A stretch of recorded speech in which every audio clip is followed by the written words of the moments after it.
현대 기아를 욕도 많이 하긴 하지만 현대모터 스튜디오는 차량 관련해서 이렇게 투자를 하는 회사가 많지 않기 때문에 스튜디오를 운영하는 것에 있어서는 굉장히 좋다고 생각을 합니다. 사람들이 전시장이 아니고 마음 놓고 가서 이런 차들을 구경하고 콘텐츠들을 관람하고 이러는 부분을 제공해주지 못하는 제조사들이 훨씬 많잖아요. 그래서 이런 것들을 운영하는 것에 대해서 굉장히 좋게 생각을 합니다. G90를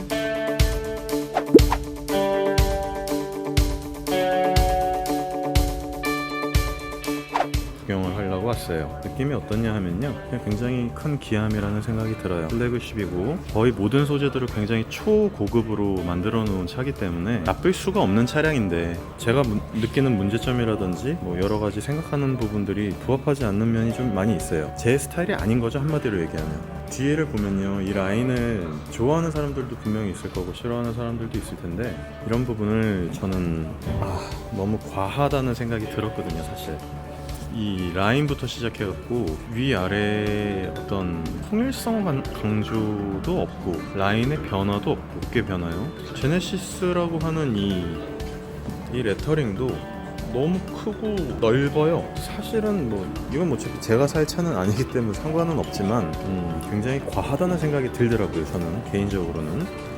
일단 이번 제네시스에는 휠이 정말 관건이라고 할 수 있을 정도로 멋진 휠이 들어가죠. 디자인 때문에 그런지는 모르겠는데 21인치는 돼 보여요. 근데 실제로 보면은 19인치입니다. 275에 40, 19인치가 들어가고, 그러니까 40 평비인데도 불구하고 뭔가 휠 디자인 때문에 엄청나게 커 보여요. 저 진짜 21인치인 줄 알았습니다. 네, 컨티넨탈 타이어가 들어갔고요. 각 차량의 단차들 이런 것들은 훌륭한 수준이에요. 마감이라든지 단차가 매우 훌륭한 수준입니다. 근데 여기는 좀 의외네요. 이쪽은 파팅 라인에서 밑 사이드 휀다가 들어가는 쪽은 약간 이상하게 마감이 되어 있는데, 이런 것들은 뭐 테슬라에 비하면 우스운 수준이죠. 그리고 헤드램프의 디자인 자체가요, 이쪽 보면 되게 신기하죠? 약간 화살표 모양 같은 느낌으로 디자인이 되어 있는데요, 이 안쪽에는 제네시스라고 쓰여져 있습니다. 이거는 뭐 포르쉐도 요새 마찬가지고 볼보, 뭐 BMW, 뭐 벤츠 등도 다 마찬가지로 이 안에 자사들의 레터링이 들어가더라고요. 요새는 디자인의 컨셉 자체는 굉장히 멋집니다. 이게 4포인트짜리 헤드램프가 들어갔는데 멋지죠? 거의 옛날 차와는, 그러니까 옛날 EQ900과는 이미지 자체가 너무 많이 달라져가지고 이거는 그냥 페이스리프트가 아니고 풀체인지 수준인 것 같아요, 딱 보면. 그리고 이 라인 있죠? 마치 제네시스의 앞에 있는 로고가 날아가는 듯한, 제비가 날아가는 듯한 형상으로 중간 보닛 라인을 깎아가지고요, 굉장히 역동성 있는 디자인을 만들었는데, 이 부분은 나쁘지 않아 보여요. 좋습니다, 사실. 근데 생각보다 면이 너무 많습니다. 이렇게 보시면 왼쪽에서부터 꺾이는 면 라인들이 굉장히 많죠. 그래서 더 멋있어 보이기도 하지만 좀 조잡해 보이기도 하는 게 사실이에요. 너무나 유명해진 이제 이놈의 슈퍼맨 그릴, 슈퍼맨 그릴인데 저는 이 가운데 꼭지점이 모여지는 이 디자인이 옹졸한 느낌이었어요. 사실은 좀 이렇게 좀 넓고 이런 느낌보다는 이렇게 점이 모여지니까 뭔가 이렇게 포인트를 하나 찍은 느낌이고, 약간 느낌이 아예 옹졸해, 약간 이런 느낌이었어요. 실제로는 그렇지 않게 디자인했겠지만 저는 그렇게 느껴지는 게 사실입니다. 그래서 호불호가 불호 쪽이에요, 많이. 거의 뭐 개인적인 취향이니까요. 디자인이 그렇다는 거는 둘째 치고서라도 만듦새는 굉장히 좋다라는 거를 말씀드리고 싶네요. 얘가 아마 전장이 5m가 넘을 거고 휠 베이스도 아마 3m가 넘을 거예요. 전장은 5m 20cm나 되는군요. 그리고 휠 베이스도 3m 16cm. 엄청 큰 차예요, 진짜. 엄청나게 대형 세단입니다. 한번 타보도록 하겠습니다. 와, 이건 뭐 고급감의 끝판왕이네. 이게 전부 가죽 마감이고요. 이쪽도 나무가 처음 보는 나무예요. 이게 굉장히 신기한데요. 그리고 버튼도 이게 실제 알루미늄인지는 제가 잘 모르겠습니다만 유리도 이중접합 유리, 신경을 많이 쓴 거죠. 그리고 렉시콘의 오디오가 들어가 있고요. 실제 플라스틱인지 아닌지는 잘 모르겠는데 알루미늄은 아닌 것 같아요. 그냥 플라스틱에다가 크롬 도금 해놓은 것 같은데 느낌은 노멀해요. 이쪽은 그렇게 고급감이 느껴지진 않는 또 디자인입니다. 플라스틱도요, 좋은 소재의 플라스틱을 썼지만 그래도 좀 이쪽을 좀 저는 잘 마감을 해줬으면 좋았겠다라는 생각이 듭니다. 이쪽 마감을 가죽으로 했으면 어땠을까? 보셨죠? 소프트 클로징까지 지원을 하고 있습니다. 그리고 마감이요, 정말 옛날과는 비교도 할 수 없을 정도로 좋아졌어요. 세무가 있고요, 그 다음 이상한 천 같은 게 또 덧대어져 있는데 이쪽 라인이 또 때가 많이 타는 부분이기도 하고, 그리고 또 가죽 마감 되어 있고, 이쪽은 플라스틱이긴 하지만요, 이쪽은 전부 가죽. 전반적인 인테리어는요, 느낌이 조금 올드해요. 실제로도 많이 올드한 것 같아요, 느낌 자체도. 그리고 저는 4스포크 휠을 그렇게 좋아하지 않는데 가운데 하나만 딱 이렇게 떨어지는 3스포크 휠을 되게 훨씬 좋아하거든요. 근데 얘는 스포츠 지향성이 아니니까 이해는 합니다만, 이상하게 이번 K9에서 나왔던 이런 느낌의 디자인은 좋았는데 이거는 조금 제가 봤을 때 좀 이상하다.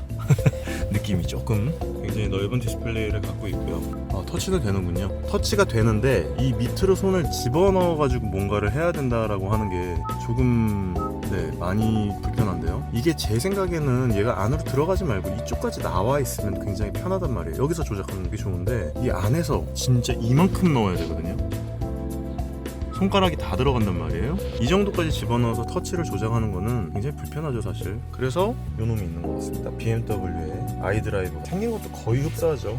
그래서 이 아이드라이브 같은 거 다이얼을 걸리면요, 화면이 이렇게 움직이고요.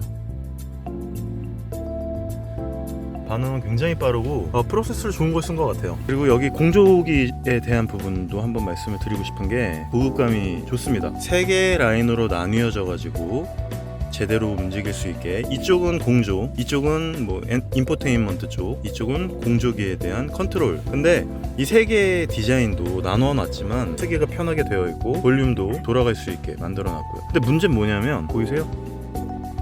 최고급 기암이라고 하는 이 버튼이 유격이 너무 많아요. 그래서 돌아갈 때 뭔가 되게 헐거운 느낌이 납니다. 움직여요, 이렇게. 이런 거는 좀 아쉽습니다. 얘도 보면은 보이죠?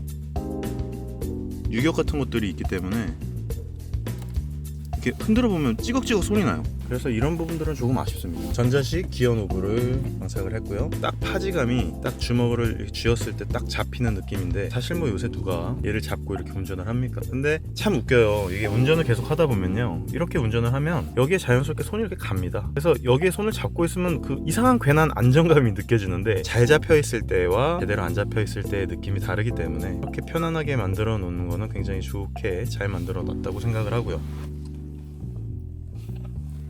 야, 이 나무가 정말 고급스럽네요. 나무가 말도 안 되게 고급스럽습니다, 진짜.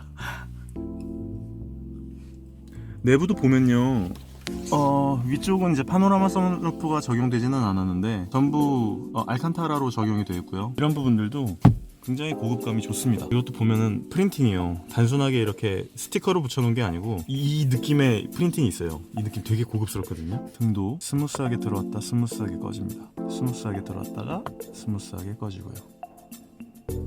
안경 서랍장 있고.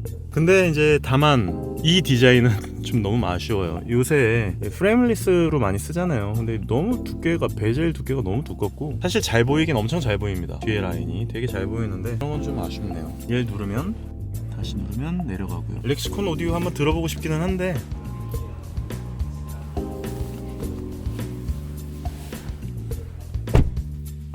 여기가 이제 뒷자리 공간입니다. 정말 편안합니다. 이 뒤에 이 쿠션이 옛날 초창기 S클래스부터 이제 이런 쿠션을 넣기 시작했어요. BMW에도 들어가고 이게 이제 볼보에도 들어가는데, 딱 앉아있으면요, 회장님이나 사장님이 된 것 같은 그런 느낌이 듭니다. 그리고 천장에 이게 뭔가 싶었더니 거울입니다.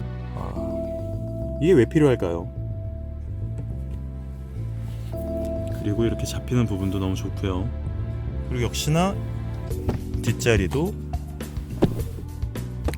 소프트 클로징이 됩니다. B필러에도 공조 장치가 있다라는 거는 이 차가 고급차라는 것을 알려주는 대목이죠. 그리고 뒤쪽에도 아이들이 혹은 어른들이 심심하지 않게 디스플레이가 있고요. 그 디스플레이를 컨트롤할 수 있는 컨트롤 박스 역할을 하는 글로브 박스가 여기 있는데, 이걸 뒤에다 이렇게 수납을 하면 가운데 열이 되긴 되는데요. 이 가운데 열 자체가 엄청 높고 사실 뒤에가 앉으라고 만든 공간은 아닌 것 같아요. 그건 거의 확실한 것 같습니다. 왜냐면 가운데 센터 터널도 거의 제 발목 위쪽으로까지 올라와 있어요. 일부러 이렇게 디자인을 했을 수도 있다는 생각이 듭니다. 애초에 가운데 앉지 말라는 12V짜리 이게 수납이 돼요. 두 개나 있습니다. 이게 왜 필요할까요? 차라리 여기다가 USB 포트를 하나씩이라도 더 놔뒀었으면 훨씬 효용성이 좋았을 텐데, 이거는 조금 아쉽네요. 요즘 회장님들도 스마트폰이나 아이패드 같은 걸로 작업을 할 때가 있지 않습니까? 그랬을 때 여기다가라도 혹은 안쪽에다라도 USB를 놔뒀으면 얼마나 좋았을까 하는 생각이 듭니다. 의학계 쪽에서 공인 인증을 받은 그런 건가 봐요.